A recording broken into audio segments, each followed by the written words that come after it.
Time appropriate greetings. So today I have been thinking back upon a quote that we've said before on the vlog: document, don't create. And I was kind of reminded about it because of a blog post with someone else and some comments on some stuff here in the last couple of days. And it's one of those light bulbs again, especially here on the cusp of 100 vlogs. I'm not always documenting. I'll cover things, but I'm not always documenting. Like today, I was working on a Switch, and I think that I can go back and make a short video out of that with some screen recording and just document it. But I had to get some stuff cleared off of it before I could document it because it was asked of me to clear the issues before I started setting things up. And then after that, I went ahead and documented my home network. Which, if you haven't documented a network before, it's crazy. But this is just a first run of documentation of, hey, what's here now. Did a second run of, hey, what I want to do. Added a little bit of information to it. But I'm going to take that information and actually go further and start creating a spreadsheet to document all my networking stuff here at the house. Especially with IP addresses, devices. I'm about to be running a whole bunch of VMs, so I need to keep an IP address range open for them, DHCP servers, things like that. And all that's part of the home lab. I'd never posted the home lab with the last video, but I do need to post my documentation up there tonight and see how they think about it and any ideas they can give me. That's actually what you're seeing in my eye, is my screen with the latest documentation. So it may be able to be blown up and see things. I don't know. But yeah. It's really cool having a managed switch because I can do VLAN tagging on it as well. Being able to have that wired into some other PCs I've got makes it all accessible, and then because that's all on the network and it wirelessly connects to the other part, it's great. So, in fact, let me verbally document the network with you and talk you through it. So, for my internet pipe, it comes into my cable modem that's provided by Comcast.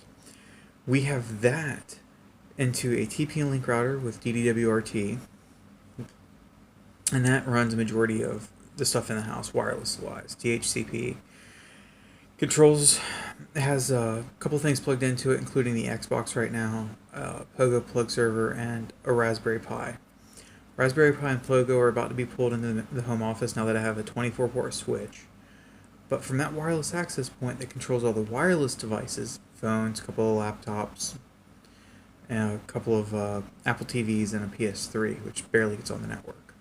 We also have another D-Link router that's wireless client bridge to the main router, also running DDWRT. As of today, that's now plugged into the 24-port managed switch, and off of that we have just my main laptop running. In the coming days, the stuff that's plugged into the D-Link, which the stuff that's plugged into the D-Link is my main server, another laptop, and another server. Those are going to migrate to the 24-port switch. And then my other two servers that I'm in the process of figuring out what I want to do with are going to get wired into the switch and figure out how to do power to them.